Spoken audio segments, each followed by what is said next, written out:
pledge allegiance to the flag of the United States of America and to the republic for which it stands, one nation, under God, indivisible, with liberty and justice for all.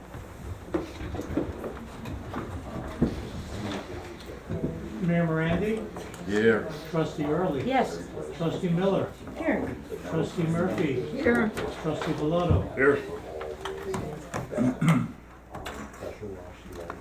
Hey, Bob. How you doing? Welcome back. How's it going? Good, thank you. Welcome, everyone. Call the meeting to order, or maybe it has been already. Then we'll start off with the financial report. Okay, so later on in the agenda is the unpaid property taxes to be approved to send over to the county. So we send it to the county, then they'll send us a check, and then they go after collections so that by the end of the year, we'll have our full tax levy recouped. Year-end 2019 taxes were filed with the state and with the IRS, along with W-2s and 1099s. There's 1095s, it's Affordable Care Act forms for the employees. They'll go out in by the end of February. As we were speaking before, the JCAP grant was approved. Revenue received is going to be $7,440. Kathy has all the specifics on what was approved and what wasn't. We received some CHIPS money, technically winter recovery money, for the first phase of Garden Street Engineering for $9,300. We still have not heard from the contractors. The project is 100%, the paving's done, it's been inspected and everything, right? As far as I know, yes. Okay. FEMA finally approved our final payments from Hurricane Sandy. So we just received ACHs for $26,000. That closes out the entire project. It's everything that they owed to us. We didn't expend everything that they said that we could, but some of the costs came in cheaper than the original estimates. For current year, general fund revenue, we've received about 78% of the budget. For the general fund expenses, we're at about 52% spent. We're 2/3 of the way through, but there's a lot of big payments towards the end of the year. So last year, we were at like 56% spent, so that's on target. Water and sewer revenues were 3/4 billed, so they're at 75%. Their expenses are really on the back end with band payments and bond payments. So their expense percentage will never be at like 66%. There's also a budget resolution for very minor transfers. I was just cleaning some stuff up. And then if nobody has questions or comments about the financial report, I want to move into budget. But the financial report attached, it's through January 31st. Does anyone have any questions or thoughts about it? I have a question on something you just said. The 1095s, I thought they were no longer required. I can double check that. When I checked in January, it said that we're going to have to file them. Okay. I can check with NICOM and I'll check the IRS I mean, website if again. they sent them, it's better to send them than to not, but I thought they had sort of pulled that. I'll double check that.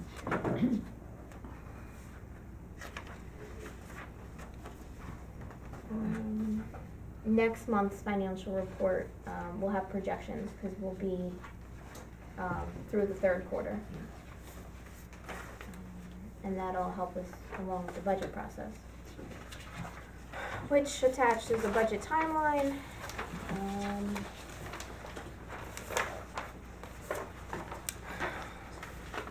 I tried to work with dates where the meetings are already scheduled for the board. We could always add meetings if we need. So working backwards, since the budget needs to be adopted by May 1st, I would assume it should be adopted the last meeting possible, April 28th.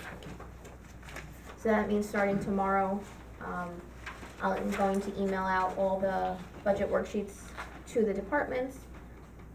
Some departments I'll work with, some are very straightforward and they just send their requests to me. And then once I have all the requests, I'd like to sit with some board members on some of the larger departments for their input.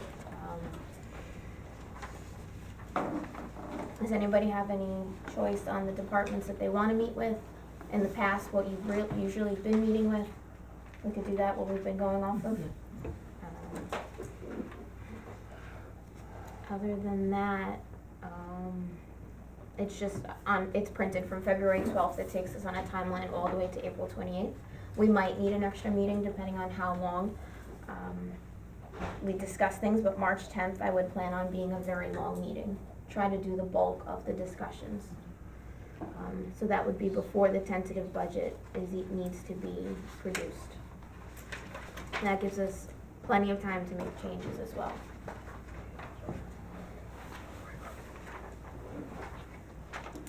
Also attached are questions that I think the board should start thinking about. The tax levy, should we exercise the right to raise taxes, keep it steady?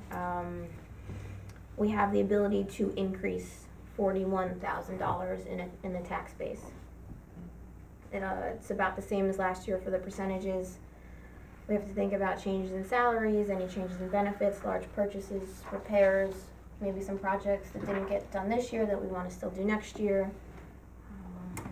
And wish lists. I'd rather put it all on the table and then talk about what's feasible to do within the budget. Comments? And then we have the tax base growth as well. That's the 41,000. Yep. Sorry, the tax base. That's for taxable included. properties.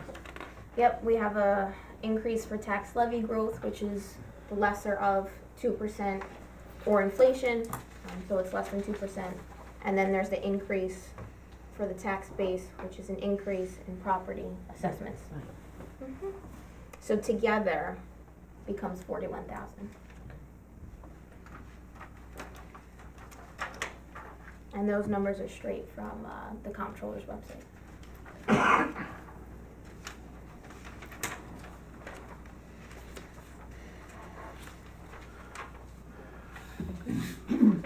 good. Good. Good? Thank you. Everything looks good, Michelle, thank you. Thanks, Michelle. Thank you.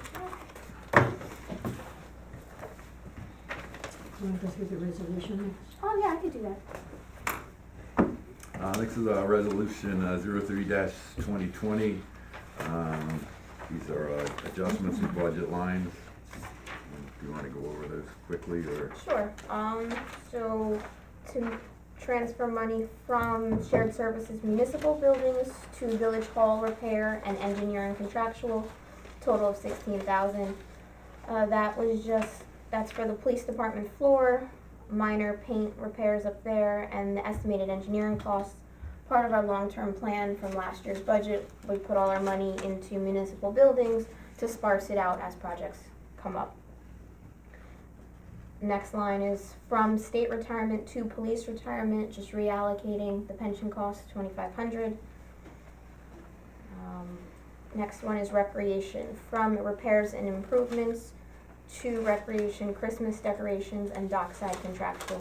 We didn't have a dockside contractual account, so I'm just moving $72 into it for, I think we might have put a rope and a little things up there for one of the events.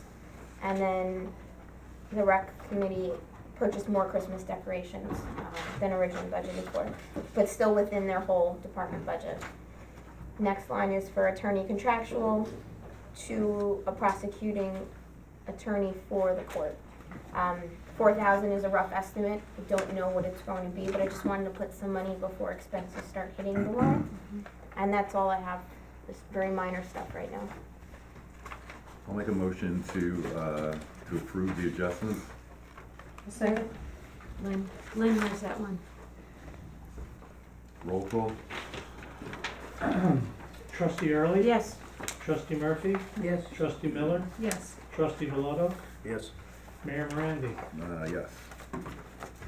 Thank you. Let's see. Police report. Larry had emailed me earlier, texted, he's over at the other side of the county, trying to secure some grant money, so he will not be here tonight. I'm not gonna go over this report. Total number of tickets issued were 106. Understand, total number of calls for service were 51. And there's various calls, so I won't go over that. Larry does a much better job. Recreation. Hi, Ruth Ann. Hi. Well, during the month, well, December went great. I thought the tree decorating went great, the bandstand looked wonderful. We had lots of people come to the tree decorating, even though we had to change the night. It was just great. Everything went well. We're already thinking in advance of next year for scheduling and making sure we're on top of it earlier. So I think that really went really well. We had a new board member start with us in January, Tweets Phillips Woods.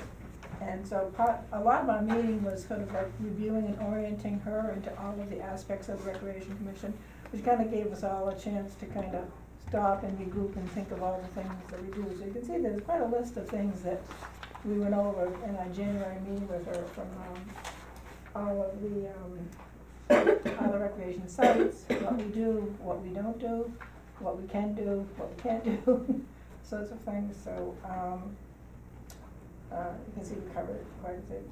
We're still working on a site walkthrough. At our next meeting of the Recreation Commission, I hope to have an update on them, a lot of the things we've done so far in the last year, what's still on our agenda to get done in this budget, and what we'll look forward to doing in the future as far as upkeep and maintenance of recreational facilities. The highway department's been wonderful. You'll see in their report also, we've worked together on this. All of the benches at Dockside Park have been repaired and painted. And right now, all of the benches at McConville Park, inside and outside of the top park, have all been taken down to the highway department to be repaired, repainted, and be much more safe than they have been probably for the last 2 years. That's something that really needed to happen. And Robert, help me, are you painting those, or you have assistants in painting those? We are having assistance from the Sheriff's Department's inmate program. Right, for the McConville Park situation. Also, Mr. Downey and I have been discussing, planning I should say repair, repaint and paint, is to repair and paint the bandstand, again, using both highway department people and applying to the Sheriff's Department to have, I don't know what you wanna call them, Inmates. the inmates assist if they're able to in repainting the bandstand to have it look nice and fresh for the tourist season coming up. Hopefully that'll get done, but it all depends on if we have assistance. We reviewed our 2021 calendar. In addition to the events listed below that have already been approved or pending, we wanted to make sure that our calendar jived with other things that are going on. Parades that are going on in the village, C-Strict that's going on in the village, athletic events that are going on in the village, parades that are going on in the village, so that we do not never ever have the situation we had last year with the police department running in 6 different directions on a Saturday afternoon. So we're very cognizant of that, and we're gonna stay on top of that.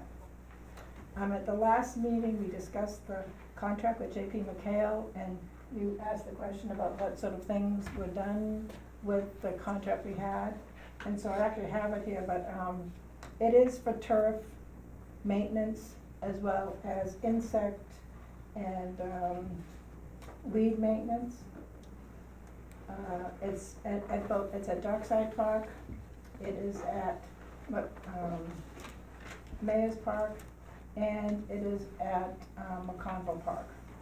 So the total for all of those elements is $1,925. I know that at our last meeting, Trustee Early mentioned the condition of the grass at McConville Park. I'm assuming you're talking about that front part of McConville Park on the street, on Morris Street, Marie? Actually, the whole area between the tot lot Right. and any one of the streets. It seems to me that fertilizing there, it needs to be seeded. There's no grass, so fertilizing the weeds is not helpful. So I would, if Well, it's not fertilizing the weeds, there is a weed deterrent in addition to fertilizer, so it's a combination of the two, But- weeds and insects, but go ahead. I think you need to seed. If we're gonna do anything there, It'll be done this spring, you're gonna take care of it. taking care of all soiling it and seeding it. So Thank this, I have to say that there's a lot of communication, and it's really nice because, you know, it can't, the Recreation Commission has a seasonal employees, and so it's really great that the Highway Department and I, you know, working together, but we've talked about this. I think we should go forward with the contract, because there is a lot of, weed deterrent that happens with this, that if we don't do that, then we just end up with more time that our, seasonal employee has to spend taking care of some of those issues that take up so much time. So, and I can talk to the mayor about signing the agreement unless you have any more questions about it. Okay. You need our approval on that contract? You need our approval on that contract? Just the mayor, Okay, that one. yeah. I think I understand that comes after, if under a certain amount of money, then it's, yeah. I mean, if you all wanna say yes, that's fine. Even better. I don't think weeds is all you're talking to. We have the following upcoming events. We are still, I think we're doing the final tweaking and we will finalize the addendum to the, Mayor's Park, Grafton Artisan Fair, at our next, commission meeting, which is next Tuesday, and we'll have that ready to go and, have Jeff send it off. I think it's just nice for the commission to make sure we have all that, we take your input that you've put into it and have one statement that we can actually use. Okay, you got my comments? Yes, I did, yep. Okay. With that, can I just, I didn't send you the comments, but there's, in number 3, it says the highway garage must be rented for this event. Should it say if the highway garage is rented for this event? Yes, Okay, so it's not must be, it's a if it's rented, this is the cost. No, Right. I think it if, is. if you have a ticket event, it actually is on the application. If you have a ticket event, we're gonna make sure the application's clear, I need to have some Okay. time with you, Fran. That's just expectation, you know, if you have a ticket event, that you have vendors, that you need to have parking for them, and that's the highway department, with a caveat that they also have to have somebody there to make sure they're parking appropriately. So they can't use the school or something? They can use the school if they want to, but they've got to contract with them, but if they have a ticket event at Mayor's Park, they must use the highway department, and they must have staff there Okay. assisting in the parking of the vendors and making sure that we have fire access and police access to the pumps. I mean, no, I think it's up to them if a group wants to go to other places, the church or the school, would contract with them, but that's would be separate from, you know, what we would do for them. Thank you. And I think do you have a copy of the addendum, so that? We do, yes. Yeah, so that you know, the other one that we have there, we've added to that, which is the signage for, no open containers should leave any Right. event. I think we'll take care of that, the village will take care of those signs. I mean, we'll purchase them and design But them. I think we make sure we have it also in the agreement, the addendum, that Yeah. the people are renting and understand that. Right, we'll have them there and they should be displayed when an event happens. Great. Okay. Any questions? So you're gonna resend this out? Pardon? You're going to resend out the addendum? Yes. Okay. The commission's gonna talk about it on Tuesday, and then we'll have it finalized, and I think there's just a little tweaking of words and just making sure that they feel involved. So for John, who's here tonight, his event, which we'll discuss later, is that good, or do you need to give him the new addendum, or are we? I think I emailed him and let him know that once we met next week, that I would be sending him the addendum. Okay, Jeff will send him the addendum. Okay. Are you okay with that, right? I was just wondering when it would be like sort of signed off, that I could at least, I've been, you know, asking for vendors, but we're not doing any advertising, and I just didn't know when, that clock would start, and I could just, sort of officially let people know, you know. After your meeting, then. when is your meeting this coming? Tuesday, yep. It's Next coming week? Tuesday. After Tuesday? Okay. Okay. Thank you. Thanks, Ruthann. Planning board, list of things happening 21 Parsonage Street, this is old business. Zoning Board of Appeals has requested an advisory opinion on the application to remove the existing shed structure, barn, and construct a new single-family residence within existing footprint. Variance from the Zoning Board of Appeals for front and side yard setbacks, lot and parking are required as per Village Code 134-7. Property is located in a historic district, and per Chapter 64 of the Village Code, a certificate of appropriateness for the Historic Review Board is required. In working with the County Real Property Office, we have been advised that the property at 36 was subdivided by deed alone on May 9th, 1984 to create the 21 Parsonage lot. At that time, the Village Code required a planning board approved subdivision be filed with the county. Therefore, the lot created by the subdivision by deed are not legal under our code. County ceased filing subdivisions by deeds in 2010, but in 1984, they accepted and filed them for tax purposes, regardless of local governing code on subject property. 114 Main Street, Denton Cricket LLC as property owner for site plan approval.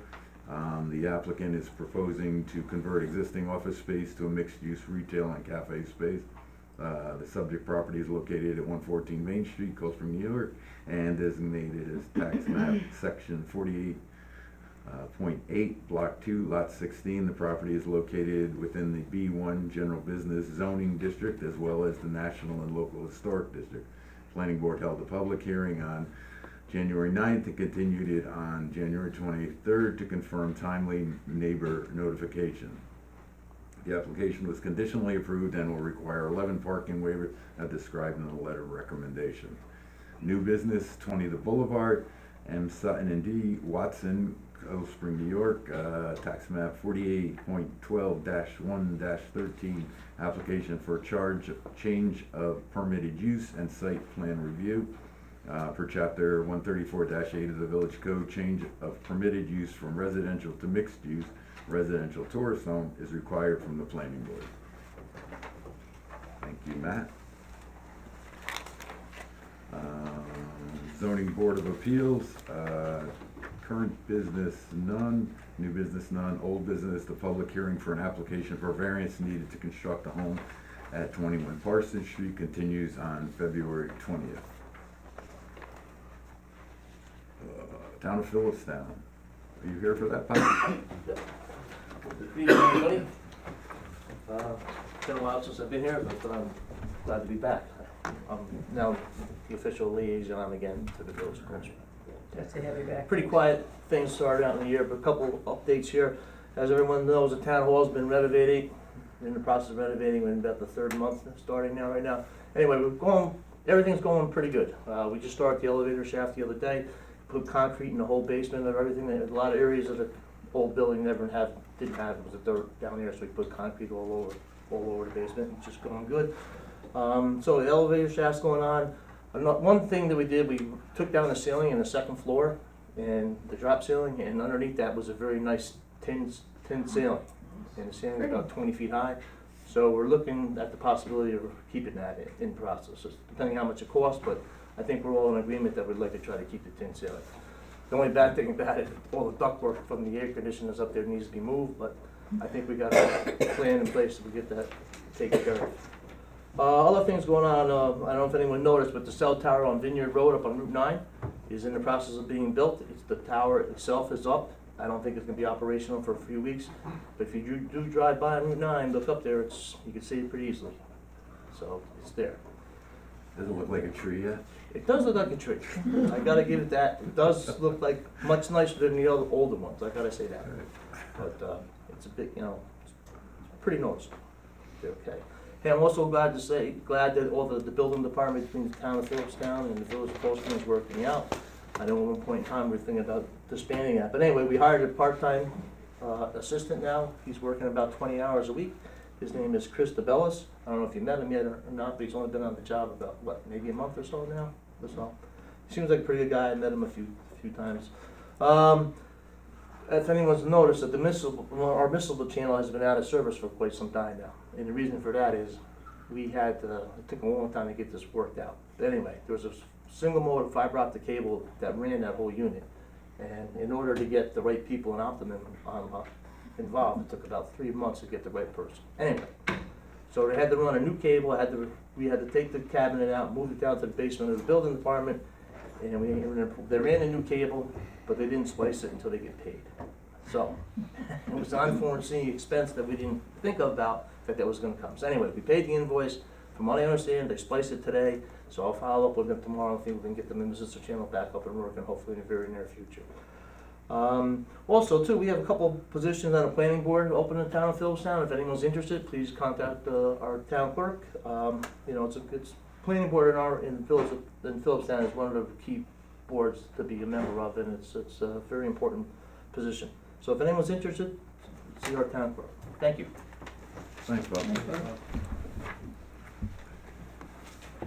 Okay, next historic district review. Apologies for late arrival of this report. First matter of personnel, Carolyn Basham has resigned from the HDRB. Sean Conway will be returning to the board in March following a leave. Our monthly meeting on February 12th has only 2 applications, and they're very straightforward. So we should be fine with a bare quorum. However, given the amount of outstanding referrals and expected applications, we will be getting busy very soon, and I will need to staff up post haste. To that end, after we review applications tomorrow evening, we will meet with a Cold Spring resident who has expressed interest in joining HDRB. He is an architect with extensive preservation experience and could add a great deal of expertise to the board. After members meet him, we will either recommend his appointment to the mayor or post the opening if we believe we should consider other candidates as well. In terms of our design standards update, we have completed all text expansions and revisions and are embarking on a next round edit. We have made rather extensive changes from the draft provided by Tilly Architects, primarily to ensure that the document is properly tailored to Cold Spring and the needs of our district. We're very eager to get this remaining document into circulation. However, we feel that the price returned to us by Tilly to format the revised text exceeds our remaining budget, and we are interviewing local graphic artists to take us over the finish line with the money we have remaining in our budget, which is $3,200. We will report back on this as we identify candidates. The accountant and the clerk are advising us on process and procurement procedures.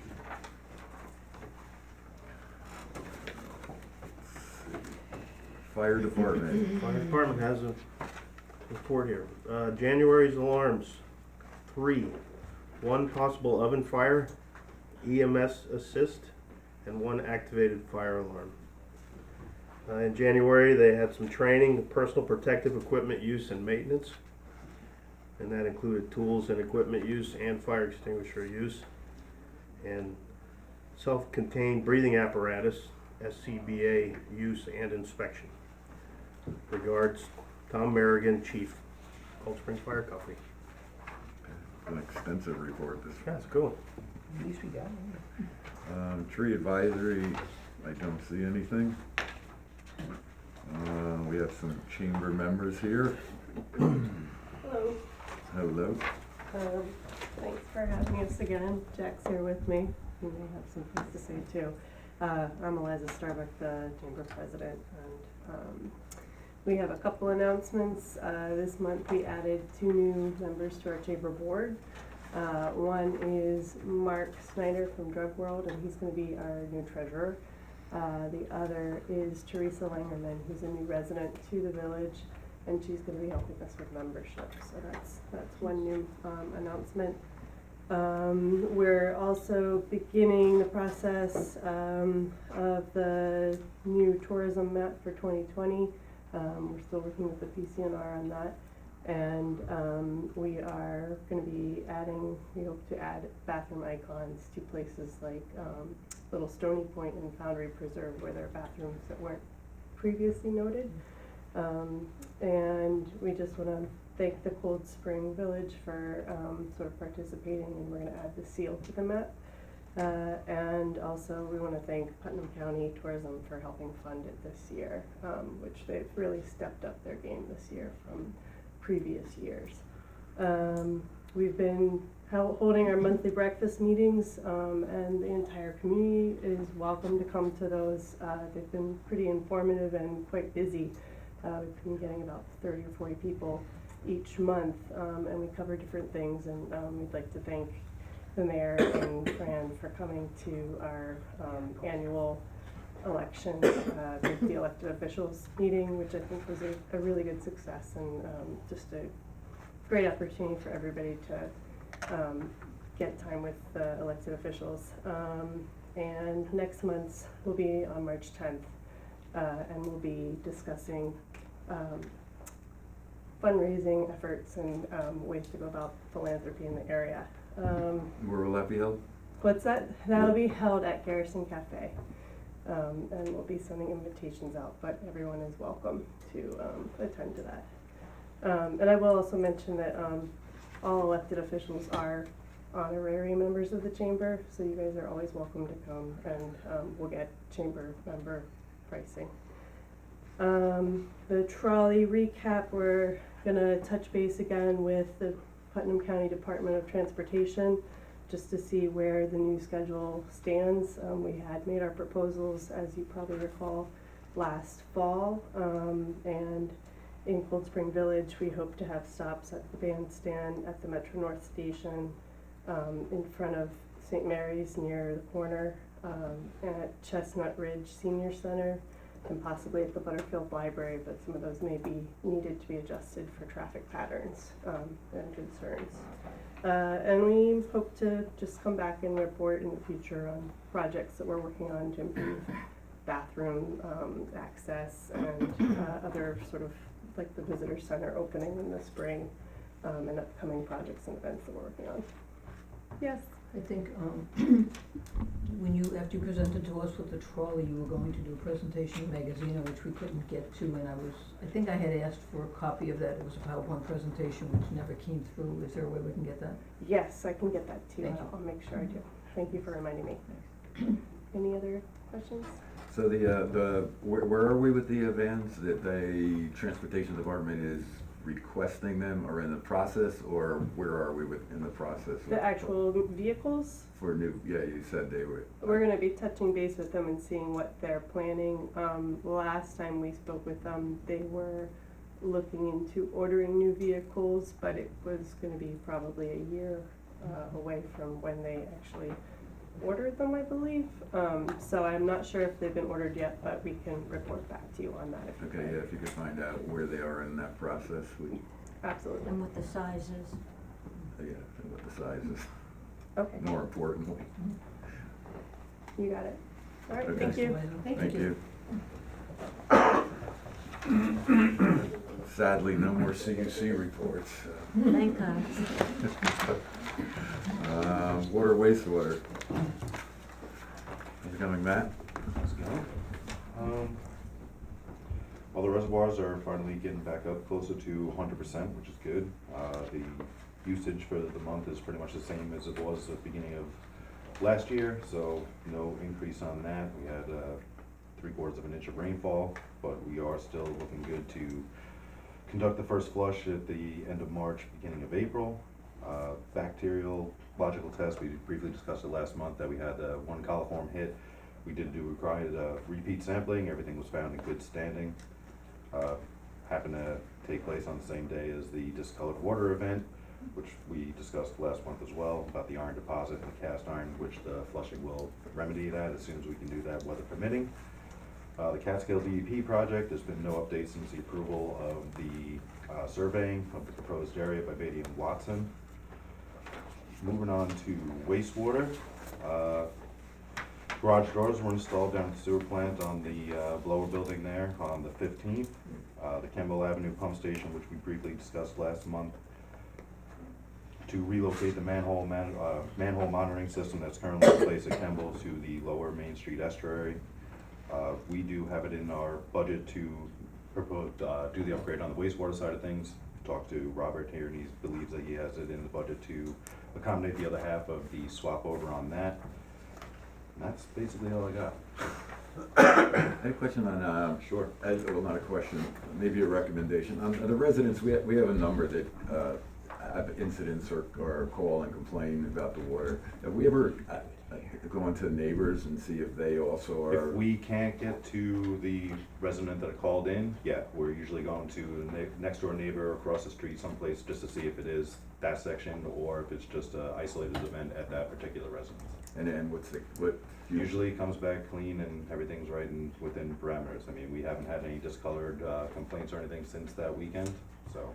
But if one person does have issues, does that show up in the residents, or I'm just wondering why other residents around don't call in? Are they just not the type of people that call in? And or Yeah, I mean, as soon as we get them, we usually respond with a phone call, ask to come up and see exactly what's going on. Sometimes we get access, sometimes we don't, but then sometimes there's just nobody home and no answer, and then we'll still try to pursue getting a sample from that area to see exactly what's going on, but we haven't had anything like that since the discoloration event on weekend of the 10th.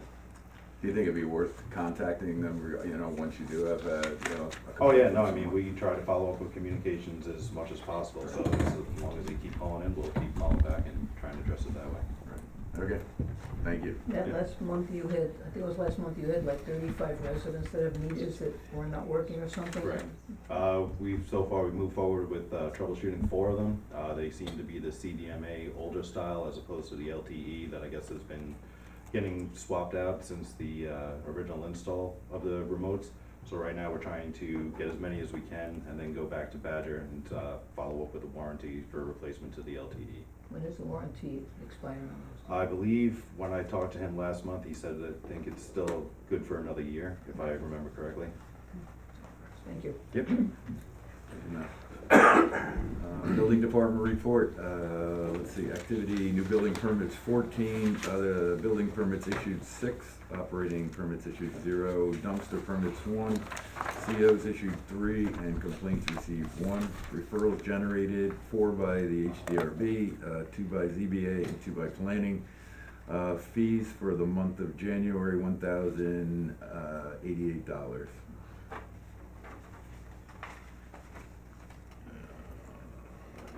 Justice report. Or do we have a highway next? Did I miss you? Sorry, Bugs. Good evening, folks. February, we had 43.4 tons of garbage. Recycling was at 16.5 tons. For January, we continued cleaning street gutters and filling potholes. We winterized the visitor center's bathrooms, started picking up Christmas trees, and had the Putnam County Highway Department in to help remove the reeds from Main Street. We removed the benches from Main Street to store away for the winter, and also brought benches from the riverfront to the highway garage for some much needed TLC. We had 1 snow event of 4 inches for the month. We fixed a short in the electrical system of the heater and installed new batteries in the 03 garbage truck. Joe with the highway department assisted water and wastewater installing a new motor on their plow, and he also installed a new headlight in 6.2 and installed a new water pump in 6.3 for the police department. For February, we'll continue street cleaning, start gearing up for the coming spring, and bring all the benches at McConville Park to the highway garage for a complete overhaul. Thank you. Thank you, sir. Now to Justice Court. Fines, forfeited, bails, and civil penalties, $5,912. Parking tickets, $1,570. Civil fees, $192.50. Mandatory state surcharges, $2,989, for a total of $10,663.50.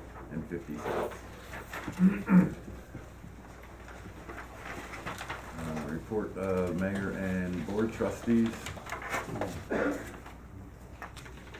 Have anything? Liz? Well, I am working on a brochure for new residents, and I've kind of gotten a good layout, but, oh well, I'll talk to you about it later. I just could use some information, some ideas that you guys may have that I should include in there. Marie? Nothing. Brent? I do. I got from Michelle last week a copy of a letter we got from our recycling firm that we use, advising us of the new pricing for the single stream recycling just for the month that they sent this, which is now up to $102.48 per ton. Compare that to regular garbage, which is $87 per ton, and they just keep, they specify this is just for the price for that particular month, and it'll go up and it'll go up and it'll go up. Having said that, I know we talked about breaking our recycling into double stream. I have asked Michelle to see if she can go back, and I know Bugsy had asked them before to see if we can get pricing from ARIA on what they charge breaking up the recycling, doing just paper and cardboard in 1 week and doing cans and bottles and everything else another week, see what the pricing is on that. If it's in the same stream as this and going up at this rate, we need to rethink what we're gonna do with recycling, so before we go crazy trying to decide about splitting up our recycling, I really need to get more information about this and then have another discussion with the board on, the whole cost of recycling in the village. This is now, what they pick up, well, granted, it's less weight, it's costing us close to $20 more a ton, than regular garbage is. So, and this price goes up constantly every month. So that's just for everyone to know, that breaking up the recycling is gonna be on hold until we can dig further into what's going on with this and where we're going, and look around at what other municipalities do and how they do it. That's what I got. I got nothing. Got nothing? I got nothing. I just have a few things. We sat down and talked to Clearwater and Fran and I, and discussed their docking and seeing if we can get something more available for residents while they're docking down there. So we're going to be working with them and trying to work something out. Like if we had 4th of July or something, we asked if they would be available to come down, and park at the dock or maybe offer rides, ticketed rides. So it was a good discussion. We hadn't sat down with them before, and so they were open to suggestions. So we'll stay in touch with them. Who else did we meet with? Altice, our cable providers. We sat down and met with them, asking them for it's a 10-year contract that we go into. Into a new 10-year contract. So we're trying to see if we can get, I believe, the village or a grant from them for updates on technology for signing with them. We'll see how that works. The judge, as Michelle mentioned, the Justice Court just received a grant to paint this room and do some updates in here, new chairs, a chair for the judge here, and a few others, and some lighting outside. And so so that was, I think it was a $7,800 grant. So that'll be appreciated, and we can spruce this place up. That's it for now. I have. Just one other thing, we have been having a number of working on our code and reviewing what the code update recommendations have been. They're meetings where we've been meeting in the clerk's office, because we all don't have laptops yet. We're working on that also. So we've been meeting in there so we can go through it's easier for us to review the codes that way. So those dates are advertised. People are welcome to come if they want to squeeze in. They are being filmed by Michael, so if someone wants to see what's going on with them, they can. But it is tight quarters for now until we get some laptops. So. And we had decided that there would be no questions from the audience. Yeah, there's no questions from the general public at the meetings. We're just going through and trying to get everything down, and then there'll be public meetings and public hearings after that. So there'll be plenty of time for the public to chime in with any concerns or issues or recommendations. I just wanted to point that out. Okay, so moving along, approve the forwarding list of unpaid taxes to Putnam County for collection. Michelle had mentioned that before. Unpaid taxes that we do not, or the taxes that we do not receive, Putnam County reimburses us for, and then goes after the delinquents. So this is a no-brainer, and I'll make a motion to approve forwarding the unpaid taxes to Putnam County for collection. I'll second. All in favor? Aye. The total for that was $25,237.64. Next is approve forwarding, okay, recommendation for planning board granting parking waivers of 11 spaces to 114 Main Street. It's at $250 a space. I have the recommendation here. Please find attached planning board's resolution filed with the clerk on February 7th, 2020 for conditional approval for the application of Denton Cricket LLC as property owner for site plan approval. The applicant is proposing to convert existing office space to mixed-use retail and cafe space.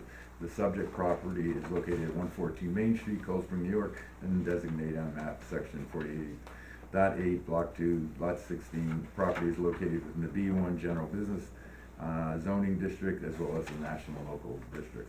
The interior plan for this change of use as presented by River Architects on behalf of the applicant requires 12 parking spaces based upon the cafe space, seating, and retail space square footage as stated in the village code.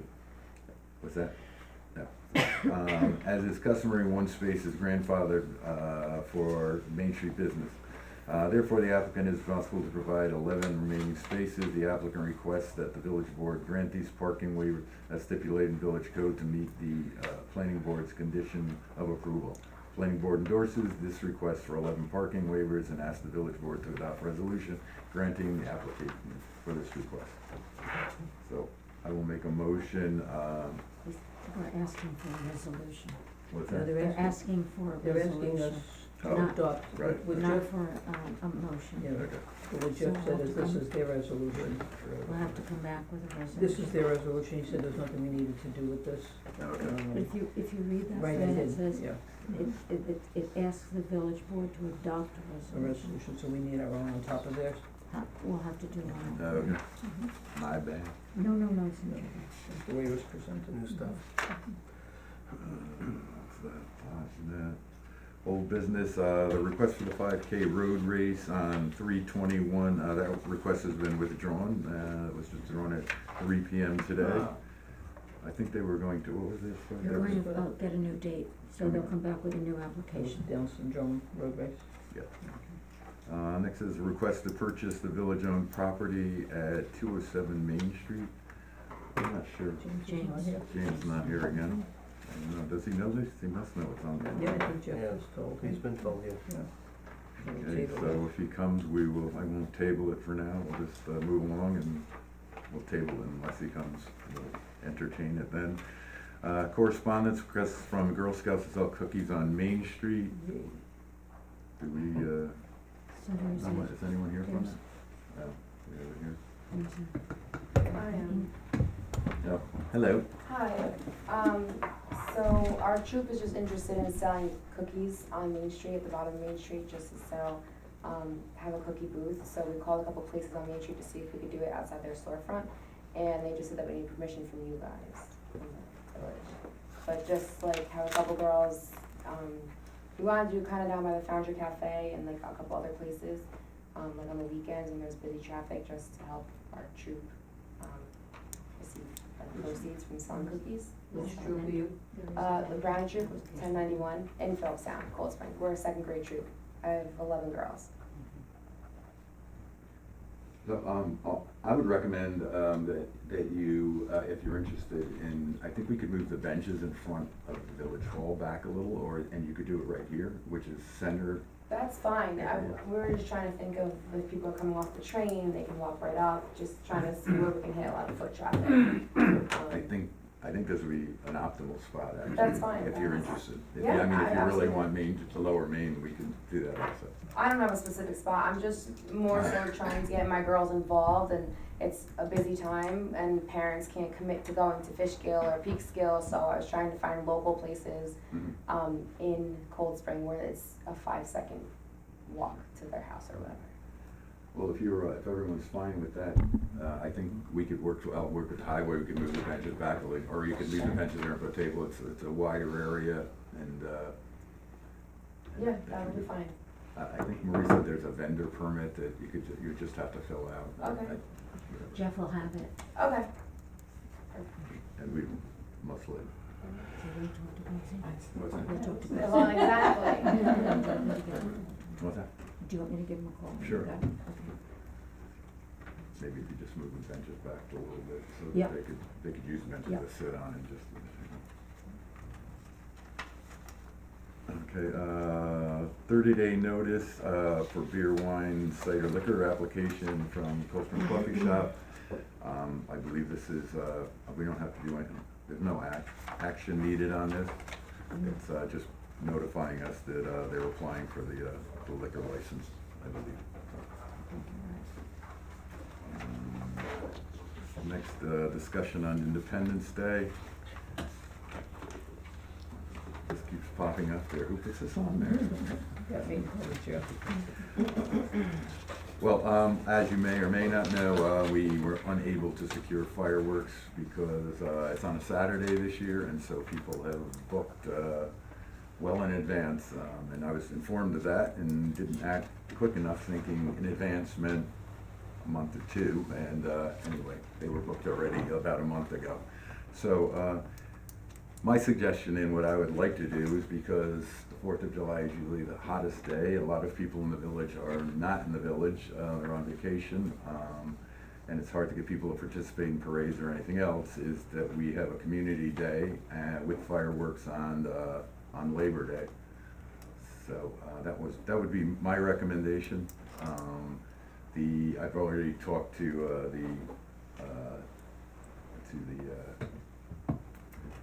Kim and Nick, who supply us with the fireworks or donate to that, and they're fine with that. In fact, I think they liked it more.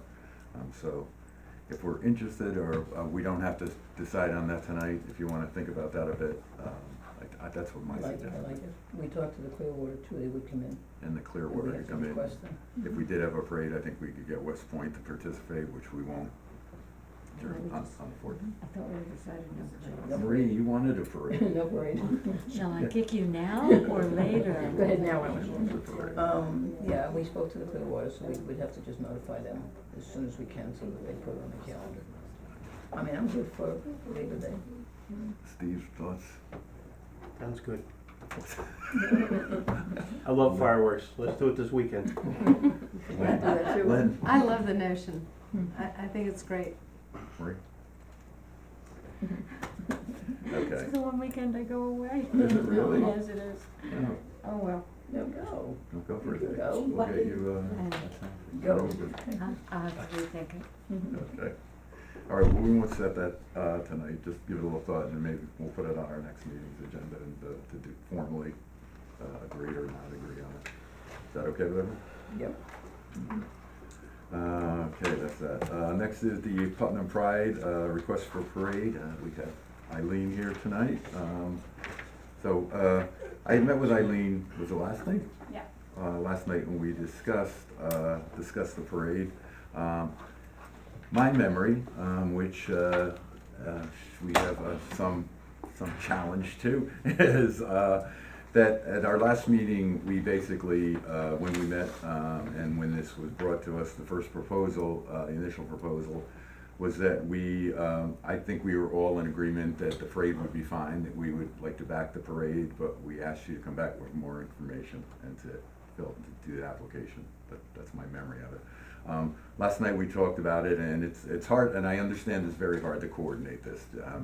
And we have this with other groups, John, you know, in order to get people to buy into it, you have to, have a solid date or whatever. But for us to make the call and to agree on the application, we need to know the specifics of it, and that's the only reason why I'm asking for the specifics. And I'm being, requesting that more than once. I can't, if we don't know exactly what's going to happen that day, then we can't, provide for safety and for traffic control during the day.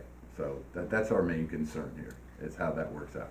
So there were a lot of variables last time. We talked about a lot of things. We talked about dates and the date, and we said we would secure that date for you, which we have. And we talked to, I think Ruth Ann was fine with securing that date, blocking that date out until we got the information back.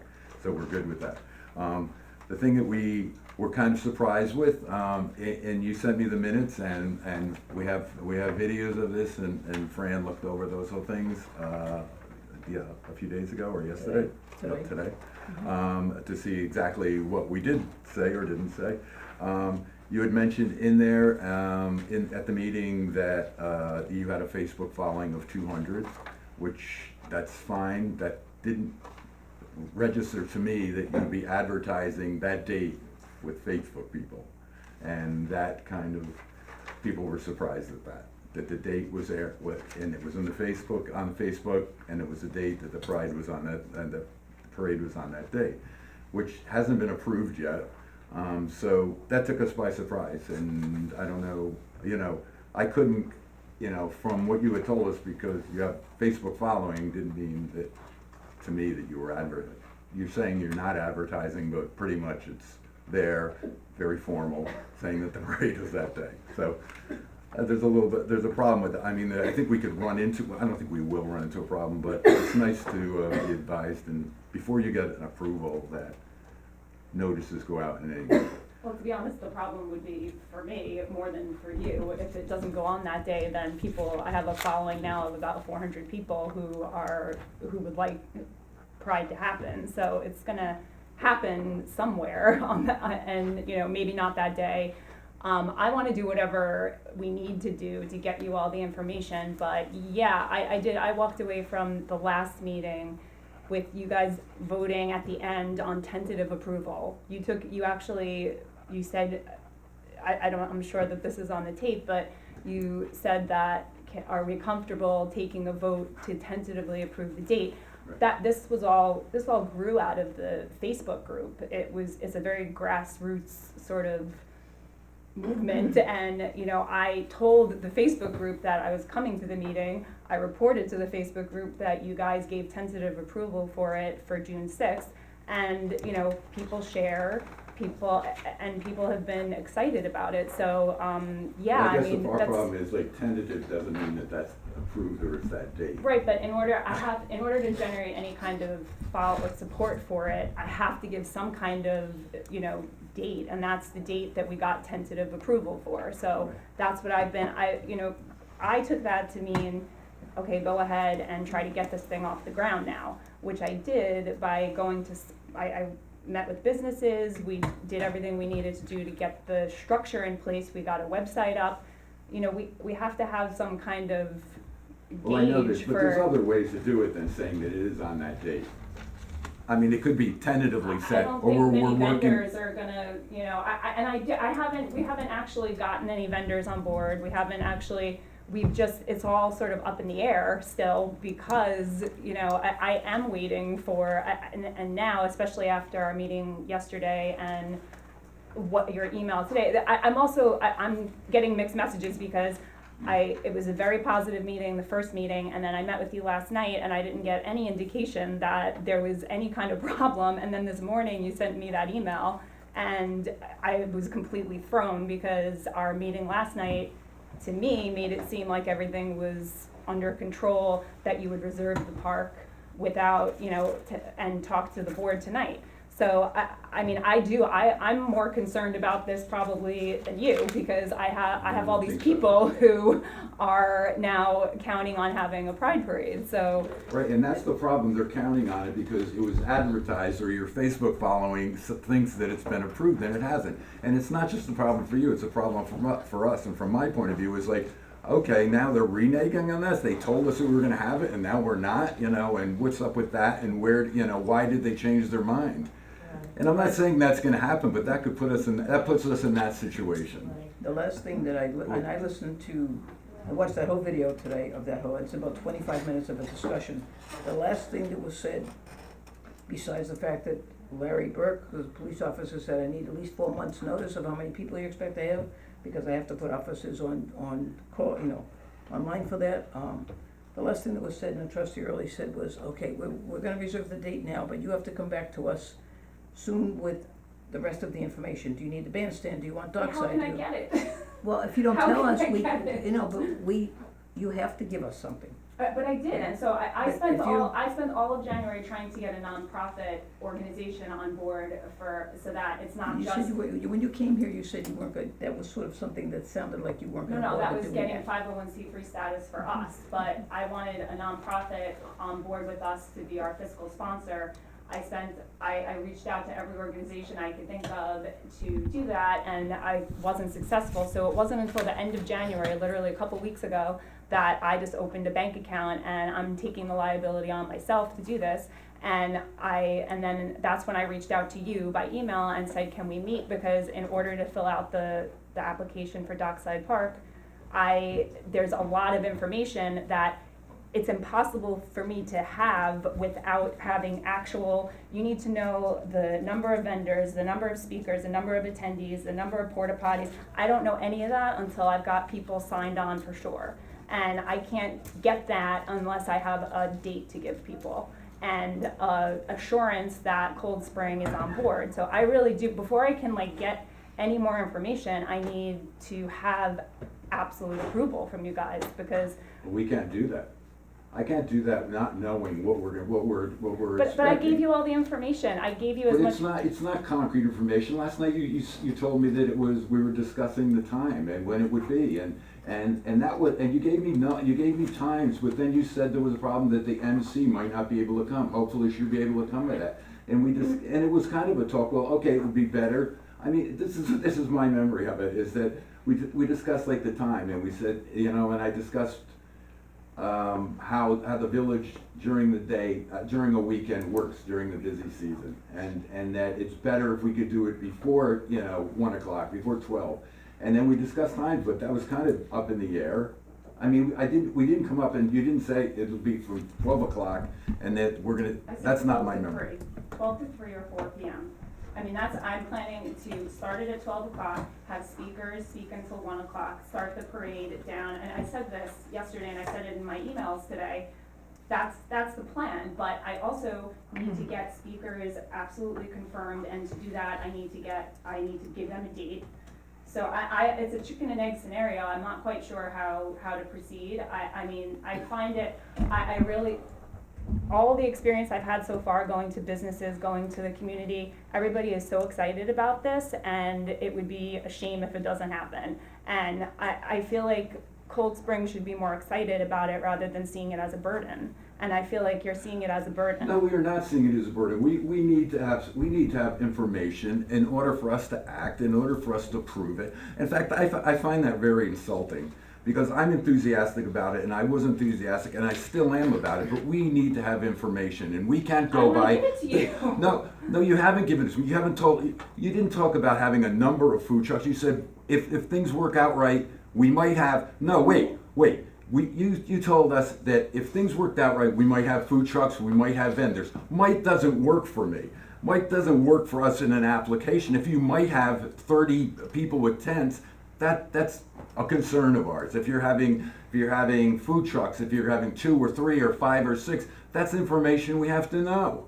It's like, so for you to come to the conclusion that we're not supportive, or we're not excited, or it's a letdown because we're not, acting as we should, that's insulting and a problem to me. Not yet, Jack. We need to have, and then when we were talking about blindsided, we were blindsided by the fact that it was on Facebook saying it was on this date. I understand what you have to do, but you have to understand what we have to do. And that's what, and first it started out as a simple parade, and it's the first of its time, it's first place in Putnam County, and that's great. And a parade financially would cost you absolutely nothing, except for police, and I'm not sure what that would cost, because we're talking about 200 to 500 people. That's what you told us. And so if we had that, and Larry was fine with that, so we could come up with a number for that, and that would be the only cost to you. If you're gonna use Dockside, and if there's gonna be 20 vendors with tents and vendors with and 3 or 4 food trucks, or 2 to 4 food trucks, I don't know how many, because that's up in the air, and it's all based because we haven't made a decision. We need to know how much traffic's going in there, or if we want that traffic. John Shear had an application, and we denied it down there because of the amount of vendors that he wanted in the area, and it's a concern for us. It has nothing to do with the parade or what it's about, or if people are excited about it. We need to have information. Can I suggest something, please? I'm also a member of the community, and I understand where you're coming from, but I think the best solution would be for you to write us and tell us your parameters. And then it is the first year, and we would just do what you wanted us to do. It doesn't have to be, like, you don't want us to have vendors and food trucks, we don't have to do No, it. that's not a problem, that's not the thing, we're asking what you want, and that has to go into an application. We're not against you having vendors, we gotta know what to expect. If you wanna have vendors and you're gonna have 10 Okay. vendors, But I That's can't fine. get them signed on unless I Well, give them a we- date. We Why aren't you limited gave you to the so dates. many? We gave you the dates. Limited to say you only need 10 vendors, get 10 Yeah, vendors. but I said that to you in my email today. If you have a cap of 20 or 25 vendors, then that's fine. I'll choose which vendors and cap it at 25. That's why I started this out saying, I'll do whatever you guys need me to do in order for it to be manageable for you, but I don't know what that is. You don't have precedent for this, and I understand that, so, but I feel like, you know, now I'm in a position where, you know, I thought that this was happening, and I feel like it maybe isn't Well, now. you know, we gave you the date, we said we were fine with the date, so that was fine. What happened was that we now see that, you know, on Facebook, it's like, oh, we're gonna have Dockside, and we're gonna have speeches at St. Mary's, and we're gonna have speeches down there, you know, at the bandstand, and from what I understand, I don't even know if you've spoken to St. Mary's yet or not. I reached out to them, I haven't spoken to them now. Yeah, so you know, planning to have something on their lawn when you haven't spoken to them yet, and having it advertised that we're gonna start, you know, with 200 to 500 people on St. Mary's, when you don't even know for sure that they're gonna say yes or no. They may, I don't you know. remember advertising that necessarily. I spoke, that's what I want to do, and that's what I mentioned to you, but, you know, that's not something that, what we're advertising is that it's happening on June 6th, and that we need support, and that we want so- vendors to come on board, corporate sponsors, which we have a lot of interest from. But, you know, I haven't gotten any of those people on board yet. We don't have anything, if it didn't happen today, you know, it's not like we've got all these people signed up and we haven't, and don't even have an approval from you. We are just gauging interest, and that's part of the way that we're doing that is by sharing it on social media. It was a website that we got put up, that's the ads that you saw. And I mean, I don't know how else to proceed without so what doing something. if St. Mary's says no? Then what happens? Then we'll have to do the speeches in the park. You know, where are the people gonna gather? At the Where's beginning of- 300 people gonna gather? Well, I mean, at the beginning of the parade route, I guess, I mean, where would they normally gather? I was, We don't usually have a parade that big, or when we've had parades, they have a designated area where they're I mean, starting, or if we have the holiday. See, it's like, that's like an if, you know, you have, that's not even concrete. You don't have permission from private property to have speeches and to have, you know, which is gonna start at a certain time, according to your schedule. You're gonna start at 12:30, we're gonna meet or something like that, 12 or 12:30, 12 o'clock. And then there's gonna be a half an hour of speeches on a lawn that you haven't secured. so we would have to adjust our schedule. I'm sure there's gonna be a lot of adjustments that have to be made But along the we- way. Well, then, what you do, just make a plan, make an outline of a plan of what you want to do, and be as specific as possible, and bring it to us, and we'll work with you, but I really we do think I can't- gave we that can't- That's to what Mayor, she's though. done, I did but there's give like that so to many Mayor. variables in this that, I have an outline of a plan, and I believe that I can make it happen, but I can't if now I'm not allowed to advertise it and get people on board.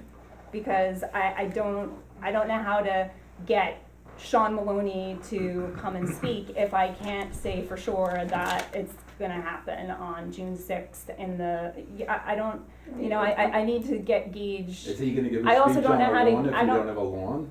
Excuse I mean, me? the thing is, Well, it's like if then you- we would have the speeches in the park, like I said. In Dockside Park, we'd have them at the end of the parade, we'd have to adjust Then the the schedule. parade would, and when would we know So then this? we would adjust the schedule, we would still start walking at 1 o'clock. We just wouldn't have the beginning, everybody would show up and walk down Main Street.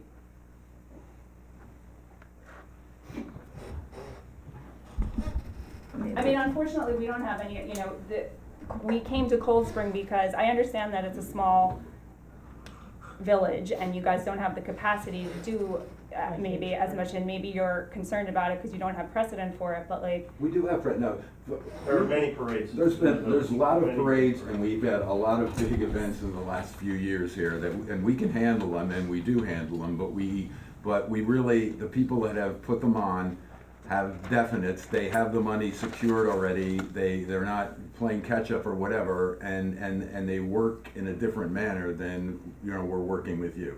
John Shear, for example, comes and we have a wine fest, this will be the second year for that, they come a year in advance, they have everything secured, I don't know if they have all of their vendors secured, but they know that, they know what they need, and they know what it's gonna cost, and they know right, how it's well, gonna work. unfortunately, there's no organization in Putnam that's willing to throw a pride parade, so it's just me. What you But we're not and the talking about a community, huge so- expense What you here, I need to mean, do is decide what you want, decide what you want. You want a parade that's gonna go down Main Street, you're gonna limit, this is just off the top of my head, you're gonna limit it to, one speaker, two speakers, 10 vendors, and if you wanted to do it that way, you can just stay around the bandstand, in that whole area, that should be the area that you start with. This is your first time, it may be small, stay out of Dockside, limit yourself to 5 or 10 vendors, and that's the parameters you sent to us. This is what we're gonna pay for, this is what we want, and that's what you have to stick to. If you think 500 is a lot of people, a police, you can't tell the police 200 and show up with 500, that's just not gonna work.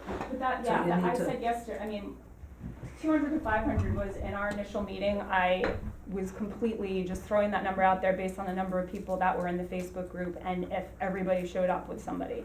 But that, that doesn't comport with a first-time event. I'm sure that it's probably gonna be at the very most 300 people, probably less than that.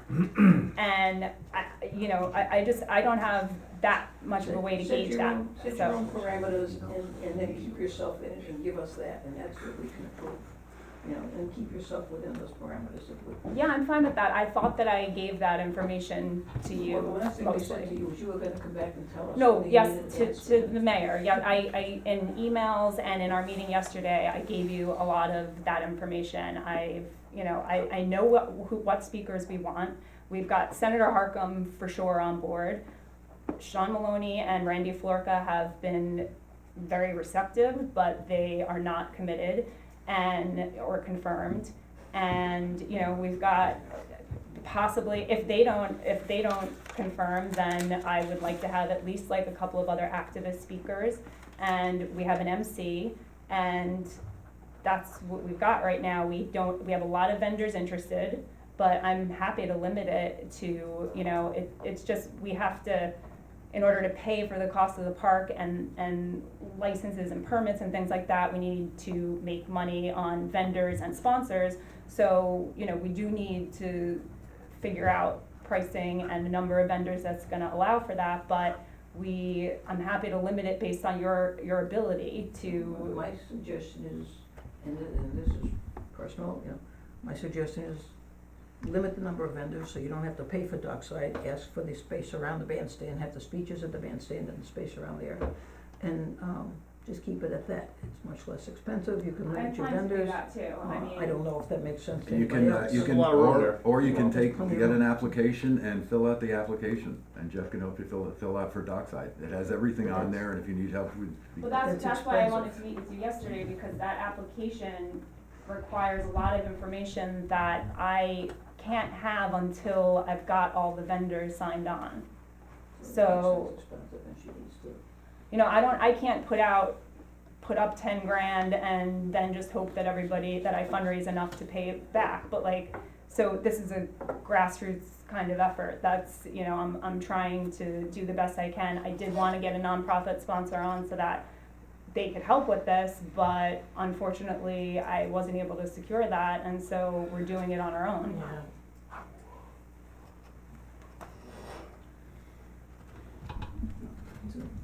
I would say if you want, I think you should outline it, put it in writing what you wanna do. We don't need to know who's speaking or whatever. I don't think we discussed speakers on St. Mary's lawn. I don't think we discussed that, and whatever happens on St. Mary's lawn is up to St. Mary's approval, not ours. But we do have to know what time the parade's gonna start and what time people are gonna gather. If people are gonna be up there gathering at that time, then we need to have a police officer in that area. So if you're gonna start that, we need to know what the sequence, we need to know what's going to happen.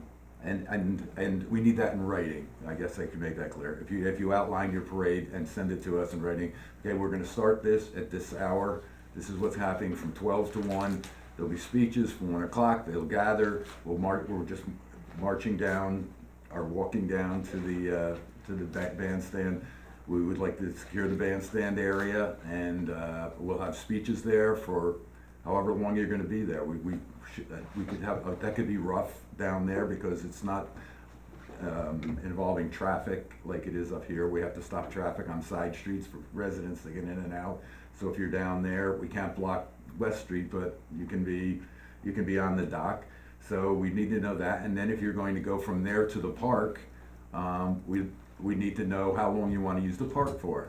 You know, I don't know if vendors, I have a feeling vendors aren't gonna be interested if they're gonna be there for 2 hours, if they're gonna have to come and set up and then break down, you know, and bring a car in and whatever they're gonna be selling to set that up. So we could put, that's all in the application. And if you're gonna have porta-johns, like I said, that's not a requirement, but if you're gonna have 300 people, maybe that's something you should have, and, you know, that, there's a cost to that. That's, you know, that's up to you. If you're gonna have a stage and you're gonna have music, we need to see where you're gonna put that and where you're gonna set it up. Because, you know, we've asked anyone else has come for us, you know, if you're having music, it needs to be facing in a certain direction. If you're gonna bring porta-johns in, we need to tell you where they're gonna go, and so that you're aware of that. And we need to know how many tents are going up or whatever, so that we can say that's too many. If you have 20, I think that's fine, you know, I don't know. It's like, we didn't come up with a number for that, but we could, you know, we have to decide on that. John had come in with 100 or 200 or whatever, and we didn't approve that. So, you know, if it's 10 vendors, that means 10 cars are gonna go in, they're gonna set up, and they're either gonna park there, which wouldn't be a problem if there's only 10. If there's 20, we're talking about more people. If there's 20 plus 3 food trucks, then we need to know where the food truck's gonna park, and, you know, and work that out. And it's on the application, there's a site map on the application where you fill it out. And then you could hand this in, and we could tell you what that's gonna cost, and you could say, that's ridiculous, I'm not gonna do that, or that doesn't work for us, or is there anything you can do for us on this? That's fine, yeah, I need to know how many vendors you think the park can support, because I think that I could get probably 50 vendors based on the interest that I've gauged so far. If it's 25, then that's fine, then I will reach out to, I mean, I also need to know, like, what you want me to do in terms of publicizing this, because it's already gotten out there. So, like, if you don't want me to publicize it anymore, I'm not sure at this point, like, how to move forward in getting vendors signed on. If people are promoting it on their own, it's a social media kind of thing. There's an Instagram account.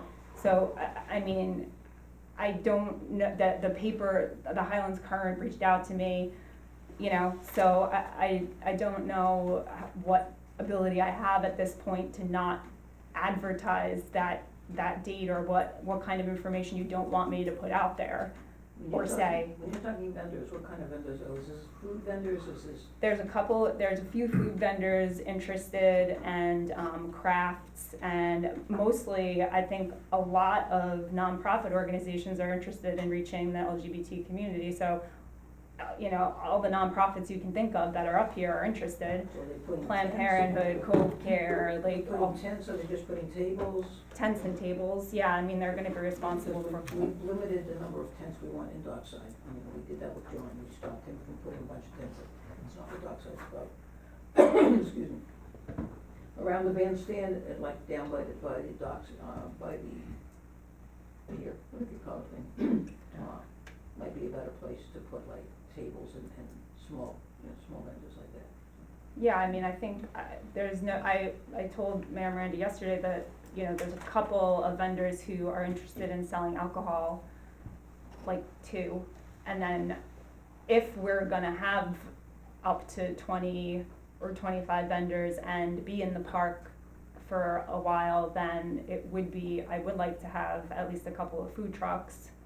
And then we would probably need to get porta potties, and I need to have enough, if we're capping it at only like 10 vendors, the most I can charge for a vendor, we're not providing any equipment for them, so like, usually you charge like $35 for those tables, and that's $350 that I'm making on that. That's really not a lot of money, so it's tough to figure out the pricing model and, based on the capacity that we can But if you deliver. want dockside so that you can have vendors, then, and if the vendors aren't gonna, reimburse you, or you're not gonna make the money from there, then why have it at dockside? I'm fine to have it, yeah, when I spoke with you yesterday, I thought that dockside was better, but I don't think it matters that much as long as we have a place to go from the parade and. I mean, I think this is a business decision. I mean, I know it's a business decision.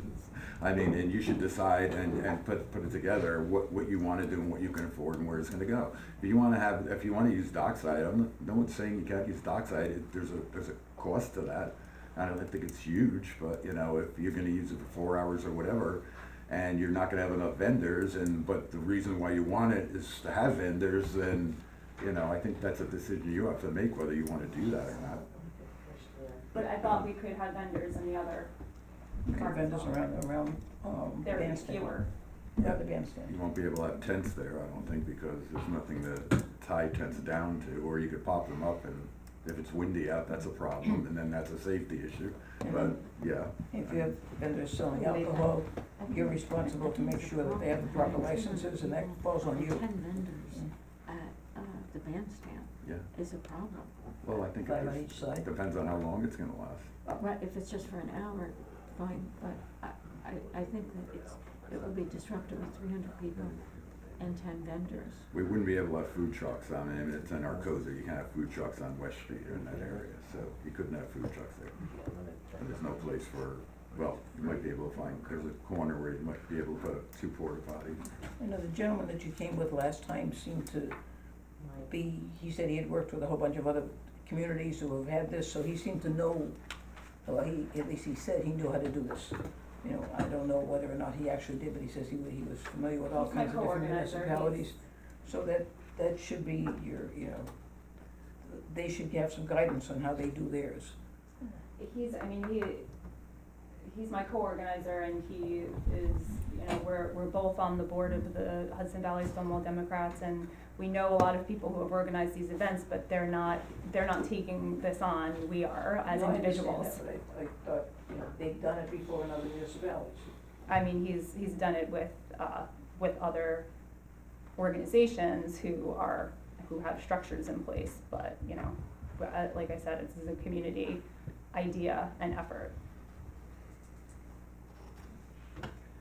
Well, if it comes down to, a decision on money, I think that the thing that's causing me concern, I don't know if the rest of the board, is the use of dockside and having all the information, or having information on what's going to happen in the parade and what's going to be included in the parade, and not that just a parade. Will there be several horses? Will there be whatever? And so you'll need insurance for that. That's a given. The cost, I think, just speaking for myself, we'd probably waive the or the bandstand fee. I think it's only $50 or $100 or something. And so the cost would be minimal. It'd be the police, which is it's less than $1,000, which, that's what it is. There's a contract we have with them. He has to find police. We have to block off streets. Residents have to abide by that for a while, down Main Street, and that would be the cost of that. If you wanna use dockside, that's fine too, but there's a cost to dockside, and it's if you're gonna have vendors there, then the application has all of that in there. It has what you have. If you're gonna have alcohol there, that wasn't mentioned at the last meeting. If you wanna have that there, then that's fine too, but we need to know what that is, and you have to get New York State liquor license for temporary liquor license for that, and we need to know how many and where that's gonna be set up. If you're gonna have tents, we need to know how many and if they're gonna be set up. And okay, if you want us to limit it 15 tents, 15 vendors, 2 food trucks. If you want a number right now, just, that's what I would say, In Dockside. in Dockside. In Dockside.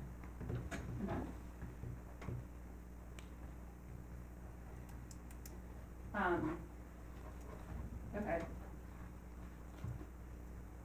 Yeah, I mean, if that's the number of vendors that we Well, can see, have. you need a number now, right now, and that's the number Doesn't that, go more than that. that I have in my head, that means 15 people going in and out. If you're going to be having a lot of nonprofits there providing information on the nature of their nonprofit organization, that's not quite the same as a vendor. Right.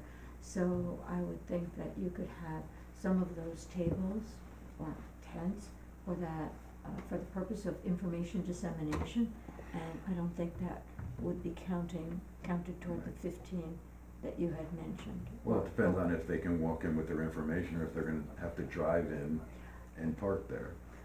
Well, If they wanna walk with a table in there and it's like, and they have literature, that's different than people driving. The concern is people driving in there. And I think we had limited that to what, 10, Fran? It was, I it's, think that's what it was. yeah, I forget what the application cars says. in the application, it has 10 cars. Limit of cars parked in Dockside for the duration. Driving in, unloading, driving out is different.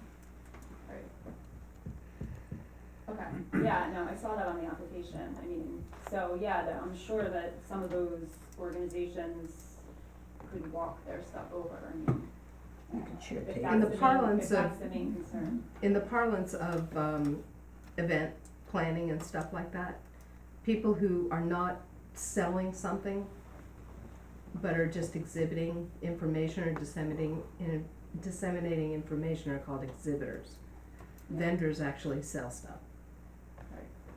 And people could do that on the dock too, if you're having speeches there and you have tables on the dock in that area, then that might be just as effective. In my opinion, and I do not have a gift for gauging space, but 300 people and 15 tents, I don't think are gonna coexist very nicely at the bandstand, on the dock, and the 2 parks on either side.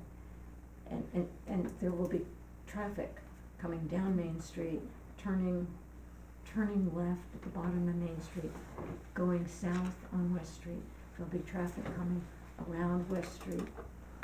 I mean, if you get, It's gonna be busier than at Dockside, where you're not gonna have any traffic, vehicular traffic going through.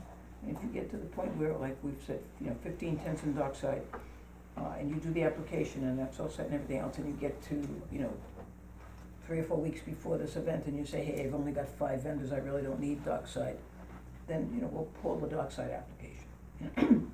So, that depends on what you can actually get. Right. Keep in mind, as far as traffic is concerned, that St. Mary's relies on weddings, and June is prime wedding season. So we can probably expect to see a good amount of wedding traffic. There is a wedding that day, someone reached out to me about it, but it was not, it was at a venue. I Do you know what church it's at? don't really care, but also keep in mind that that the Chapel Restoration also hosts weddings there too. So, They're far away from you, the chapel would not, cross over your traffic. Unless you're stopping the bride from getting to the chapel. Well, that's why Yes. someone who's having a wedding that day reached out to me to just gauge traffic, but if it sounded like our event would be over before it was a problem for them, so. So you're basically. Cause we're gonna be off of Main Street, I know that there might be people milling around afterwards, but, that their event was at a venue, I forget where, and at 4 PM, so people wouldn't be coming until about 4. It won't interfere. I mean, as far as the just paying for the police, is that a problem? Do you foresee that as any kind of a problem? I mean, I don't think so, I mean, because And there's two Park and different Oak, we things here, have there's the about- parade and then there's the use of the park.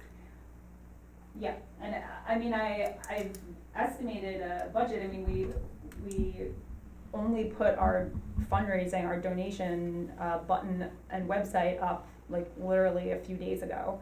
And, you know, we've got over $1,200 right now, and, you know, we're continuing, my hope, I have a lot of sponsors who have reached out and said, I wanna be a corporate sponsor, but I don't have, literature drawn up yet for them, so I can't, you know, haven't gotten any official sponsors on board, but we do have, some corporate sponsors, and I just had a long conversation with Magazzino today, and they're very on board too, and they have experience, you know, planning a parade, and they offered to help with any kind of guidance that I needed, and, you know, to be a financial sponsor, to do a lead-up event. We do wanna have like lead-up events at a couple of different places, so, we are planning to have like fundraisers, so I don't think it's gonna be a problem to fundraise the money to get people on board, but it's kind of, like I said, a chicken and egg scenario where I'm not quite sure, you know, how If to we break it proceed into now. two things, the cost of a parade would be, say, $1,000 for police, I think. I have to check with Larry. Larry's not here tonight. I was hoping he was gonna be here. Didn't know you were gonna be here. You said you weren't here. I know, I came last minute because I just felt like I should. So I think it's like $1,000 for figuring. I think that it's like, they have to have 3 hours, you know, they're guaranteed when they come in. Yeah. It's, I think, $38 an hour, so I think it comes like less than 1,000. But if seems like you have that money already, so you can advertise for the parade or do whatever, and then deal with Dockside separately. What about, crazy idea, what about eliminating the parade and having a rally at just a rally at Dockside with your vendors, and your exhibitors? For just being in the park all day, I mean, you know, Or 4 hours or whatever, the speeches, the vendors, it's something to consider. Yeah, I mean, I'm not completely opposed to that if the parade is really gonna be an obstacle, but, The parade's not the obstacle, it's Yeah. like I said, we have to pay the police, and the police, it's like, right, the we're police- dealing with. But won't I need police for Dockside or no? Not as many, I mean, Because the police are for traffic. and to close off the side street, I mean, you'd need the ambulance at Dockside, which Larry told you about, I think, last time. You know, you have to have an ambulance there because of the number of people. You have to have a couple of police just to have the traffic going around down there and to make sure people are safe in the park. But, I mean, I do think that at this point, people would like a parade, even if it's just sort of walking down the street, but, you know, and we've kind of advertised it as a parade. I think it would be fine if it was just, I think the cost of the parade is minimal, I would say minimal, relatively minimal. And so, you know, it's, you know, we've worked the parades, and it's a half an hour or something like we had talked about, that we Yeah. need someone there to work that, so. and I mean, I'm happy to reach out if it's something that's, you know, gonna be prohibitive for you guys. I did speak with, Sheriff Langley, and I mean, if the county needed to step in, then he said that it all had to go through you guys, but he will take care of that. if it gets closer to the point and it looks like there's like 500 people coming, you know, then, because I mean, I have limited ability to know or to control how many people are actually gonna show up. I don't know if there's gonna be massive interest or if it's gonna be 50 of us, you know. The number of police, whether it's ours or the sheriff's or both, you know, they have to know well enough in advance, because these are all part-time police. They have other schedules, they have other jobs. Larry has to make sure he gets enough of our own guys, otherwise he goes to the sheriff and asks for And theirs. that's partly why we put the event page up, because, you know, the Facebook group that this started in and that mainly has been used to advertise everything, it was a private group, and it still is a private group, but then we put up a public event page so that people have to RSVP and say that they're going, so that we'll have a sense of people who are going versus interested versus not going. So that page now has a couple hundred or like 150 people who are going. And, you know, that's now, between now and June and marketing. But, and who knows if all of those people are actually gonna show up, but it was just another way to gauge, and it's a public page. And so, because it's public, people started sharing it, and that's probably where the post that you saw came from, but like, you know, we had to kind of get a better sense of, at some point, of how many people are gonna be showing up. I would recommend that, one, you, either, or you can tell us right now, I mean, you have to be, as far as the parade goes, I think that would be the first step. Ask approval for the parade and give us an outline of what that is. And we can vote on that at our next meeting. And I'll get the cost of what the police are gonna be, you know, and Larry will have time to talk to Sheriff Langley about that. I know one time Sheriff Langley was gonna send sheriffs over for another event and wasn't able to. So Larry also has to post and has to make sure that he has police for that day. And it's all in the contract, and it's, you know, and regardless, I think we would want, we need the protection there. We need, you know, someone controlling everything. So then I think after that, I mean, and then if you advertise for the parade or whatever, whatever else after that, you can add into your ad or say we now have this or whatever, or there'll be music or whatever. And that's gonna be another cost, and that'll be a decision you have to make as the organizer, whether you wanna do it or not. And then we just have to have the application in a reasonable amount of time for Dockside. Right now, we're holding Dockside for you for that day, and the dock. I think the application says 4 months, right, in advance? Which is right about now. Yeah, which, that's why I wanted to meet with you yesterday, because, I mean. We can, if we're holding it, we can sort of give you a little bit of leeway. If you know, if you can just put everything that you think's gonna happen there, and like Fran said, John's good person to go to. At one point, I think John didn't have time. He had put in the application and everything for one of his events. It didn't work out. He didn't get the vendors he thought he was gonna do, and he pulled the application. But, you know, as long as it's not like, you know, 1 month before, I think we need to have some time to, you know, if somebody else is interested, to fill a spot. You know, and that may or may not happen, but, you know, if you put everything down, say you want 15 vendors, you want 3 food trucks, we go over the map, we show you where stuff is down there, familiarize yourself, and then just put everything that you wanna have. That will know the cost to it. And then you can go from there. You can put the application in. We could probably, if everyone agrees, we could waive the initial fee that we ask on this, for this parade, because it's community, Which you know. initial fee, the Dockside fee or The dockside, well, no, just the down payment. The deposit's Okay, the supposed to be a deposit, full yeah. deposit at application. So we can work with that. If everyone's all right with that. Thank you. If you're gonna have music, we need to know that. Then we can help set that up or where that's gonna go. I mean, we definitely wanna have music. So if there's gonna be a stage, that means, you know, it just means more people going in there, more traffic going in and setting up stuff, and that's our biggest concern. And that was the state's biggest concern when they, you know, gave us, you know, let us take over the property.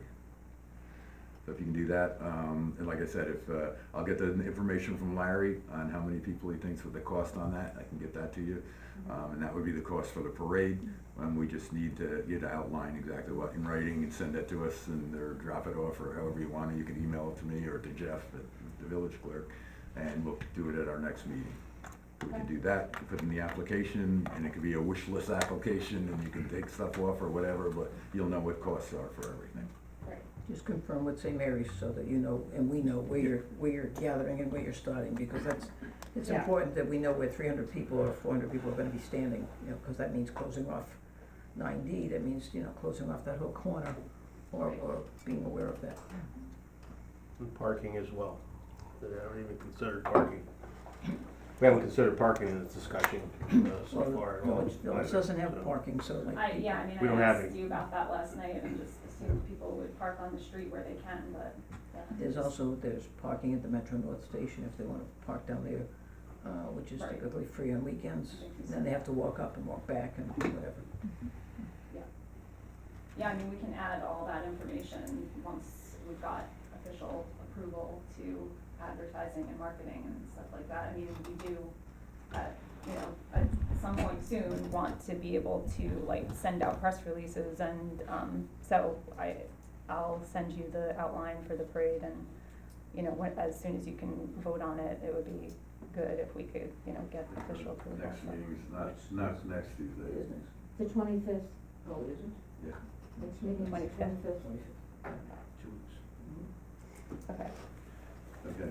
No, could I just make a comment too, with regards to like the number of people, I know you say 300 to 500, but with social media and your press release will probably be in the thousands or something, because the whole social media world, is there a limit at, because you might wanna know if there's a limit at Dockside on how many people can be there, or is there a number? We didn't have a number, we're looking, I think that's something we discussed with you, that we needed to come up with that. Yeah. I think Pete's- Larry said 500 was what.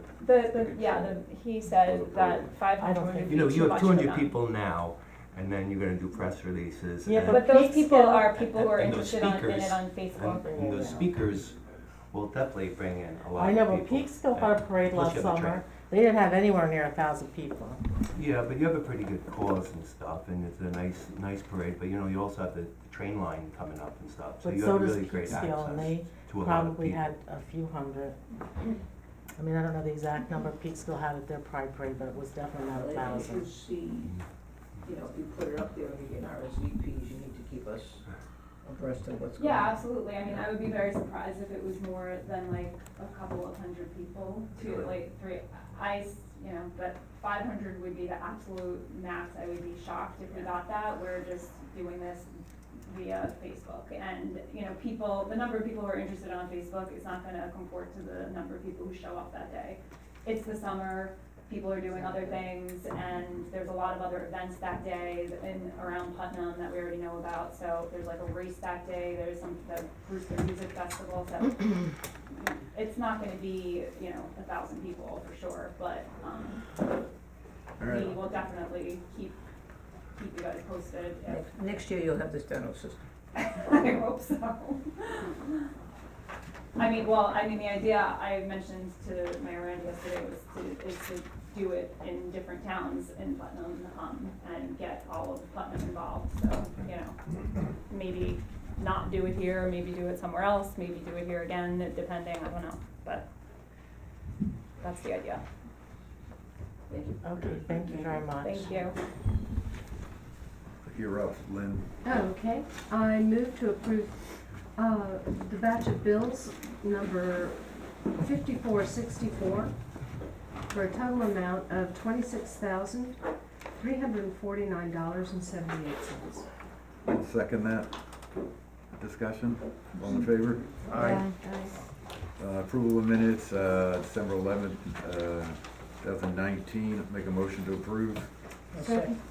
All in favor? Oh, sorry, any discussion? I didn't hear who seconded. Randy, did you second? I think Marie seconded. All in favor? Aye. I'll make a motion to approve the minutes of January 14th, 2020. I'll second that. Discussion, all in favor? Aye. Make a motion to approve the minutes of January 15th, 2020. Second. Discussion, all in favor? Aye. I will make a motion to approve the minutes from January 21st, 2020. Second. Discussion, all in favor? Aye. And finally, make a motion to approve the minutes for January 29th, 2020. Second. Fran's got it. I got it. Brandon has a second. All in favor? Aye. Public comment. Go home. John, I thought he was here for Do you envision anything on July 4th then? Or would all the activities be on Labor Day? It would all be on Labor Day. Yeah, You can watch the West Point fireworks. exactly. They got priority at Westland now. They're in the same quadrant. I was talking to the lady at West Point the other day, and she typically they try to do the weekend before, the weekend after, but it falls on a Saturday, so they're doing it on the day, which doesn't give them much leeway either. Anything else? Make a motion to adjourn. Pay early next year. Second. Second from Fran. Or, I said Fran and pointed to Lynn, Okay, sorry. which did you mean? All in favor? Aye. Aye. Who got the second? Fran. Fred.